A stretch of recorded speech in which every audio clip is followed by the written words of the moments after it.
new reality show premiered today, the Donald, Chuck, and Nancy Show. It has a good ring to it. An extraordinary scene today inside the Oval Office. Nancy Pelosi, Chuck Schumer, Trump, and a speechless Mike Pence clashing and openly arguing in a fight over keeping the government from shutting down over the border wall. It was supposed to be a closed-door negotiation, but Trump, in typical reality TV style, bringing the cameras in, and it sure got ugly. Let's watch. You have the votes. You should pass it. No, we don't right have the now. votes, Nancy, because in the Senate we need 60 votes. No, but in the House, and we don't you have. could bring it up right now. Yeah, but I today. can't. Excuse me, The fact is, you do not have the votes in the House. Nancy. I do, and we need Well, border let's take the security. vote, Nancy, we'll find out. Nancy. The Washington Post today gave you a whole lot of Pinocchios because they say you constantly misstate how much the wall is built, how much of the wall is built, and how much is there. But that's not the point here. We have a disagreement about the wall, Washington whether Post. it's effective or not. Not on borders. That's what we're urging you to do. Not threaten to shut down the government You don't because wanna let me shut just down the finish government, Chuck. because you can't get The your last way. time you shut it down, you got let killed. me say, when the president brags that he won North Dakota and Indiana, he's in real trouble. When I did. Let me say this. We did win Let me say this. North Dakota This and is the Indiana. most unfortunate. Some shade from Schumer there, as you saw. And you ask, is there more? Yes, there is much, much more. Trump saying he'd be proud to take the blame this time. I am proud to shut down the government for border security, Chuck, because the people of this country don't want criminals and people that have lots of problems and drugs pouring into our country. So I will take the mantle. I will be the one to shut it down. I'm not going to blame you for it. The last time you shut it down, it didn't work. I will take the mantle of shutting down. That is And I'm going to lucky. shut it down for border But we security. believe you shouldn't shut Okay. it down. And more. Trump also clashing with Pelosi. She stood up to him after implicating she might not be the speaker.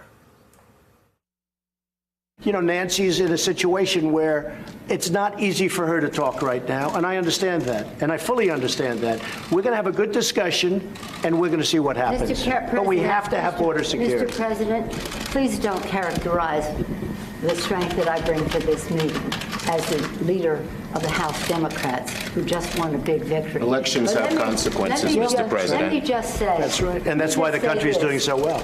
I feel like we need some popcorn. In the end, Democrats hammered the point home using Trumpian-style branding for the shutdown. That a shutdown is not worth anything, and that you should not have a Trump shutdown.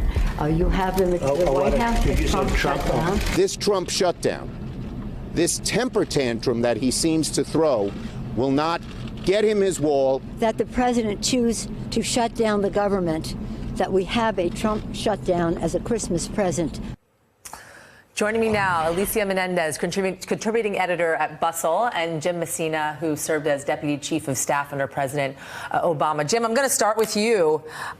Simple question here. Who do you think won that? Nancy Pelosi. I mean, I think she reminded the Democratic Party why they desperately need her as their leader. I think she pushed back really effectively. I love the Trump shutdown line, and I think, you know, she did what a whole bunch of Americans have wanted to do for a while, which is verbally slap the president across the face and say, stop talking about these facts that aren't true, and let's get down to business. And I think she came out of this as the strongest leader in that room. Alicia, NBC now reporting that Pelosi said the wall is Trump's manhood. What do you think of that? Well, it follows Trump mansplaining to her in that meeting, saying Nancy's in a very hard place, speaking for her in many ways. Kind of hitting below the belt yeah, there. I mean, no pun. I mean, this is a reality TV president on full display, and I think what we can't get distracted by is the entertainment value of this, because this was done for entertainment, not for governing. And this is not Say Yes to the Dress. This is not a Real Housewives reunion. This is real stakes for real people. And I think it behooves the president if there is more chaos and noise inserted into the system, because every minute we spend talking about this wild meeting, and we do need to talk about it. We're not talking about Russia. That benefits him. Yeah. Jim, I can't help but think the entire time that this was going on between Chuck and Nancy and the president, The president was talking to one person. He had one audience in mind, which we sort of thematically has been the entire show, which was his base. He wanted his base to hear that he was fulfilling a campaign promise by erecting a wall on the border between the United States and Mexico. And if the Democrats don't provide the money that he needs to build that wall, it will be the Democrats' fault, although he will take the blame for it. Yeah, it's crazy politics, right? He just lost 40 seats in the House and 7 governorships. And instead, he's like back to the same play. He's a football team with one play, and that's run to the base. And over and over and over, he did this in this meeting. He's done it for his entire 2 years as president. And, the problem is he's sitting at 40% in the polls, right? And he just watched his party get thrashed. And if you're one of these Republicans who have to cast these votes coming up, you look at him and say, wait a minute, is he in this for me or him? And I think it's a problem. And I also think, Schumer and Pelosi are starting to do for the first time to teach the president this is what we call checks and balances. And now he's got to deal with a resurgent Democratic Party and a chamber he doesn't control. And when Nancy Pelosi had to tell him that he didn't have the votes in his own House, I thought that was kind of an amazing moment for a guy who's supposed to be the ultimate deal maker.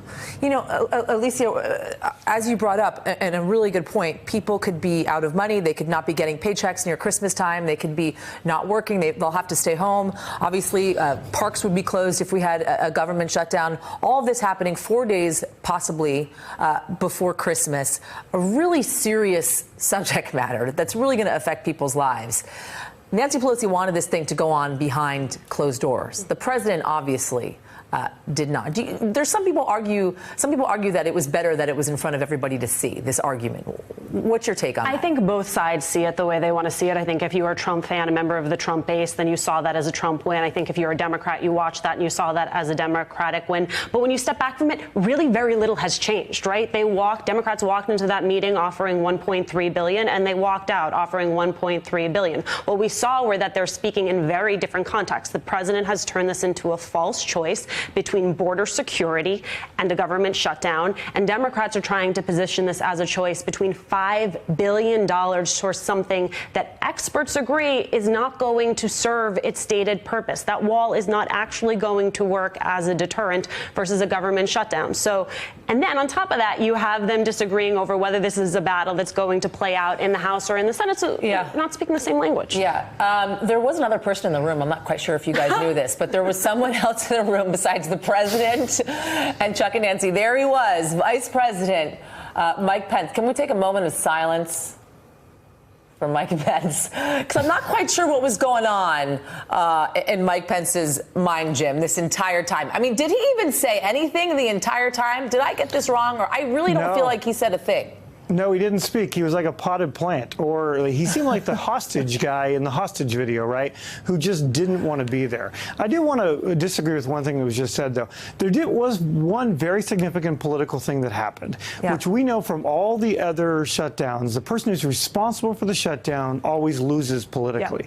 And have the president of the United States say, this is my shutdown, I'm not going to blame you, I'm doing this, is politically a very significant thing going forward, because that's hard to walk back. It's also hard to walk back the fact that the Vice President of the United States sat in a meeting for 25 minutes and looked like a plant. It was bizarre. The whole thing was bizarre. I think, though, if you are someone who has presidential aspirations, then you are wise enough to know that there is no benefit into getting into that fray. Why not just say you had a lunch? Right. I mean, that's what my Fair enough. I got a lunch. Sorry, I'm not going to be able to be there. Alicia Menendez, Jim Messina, thank you both. Hey, I'm Ari Melber from MSNBC. You can see more of our videos right here, or better yet, subscribe to our YouTube channel below. You could have been anywhere in the world, but you're here with us, and we appreciate that.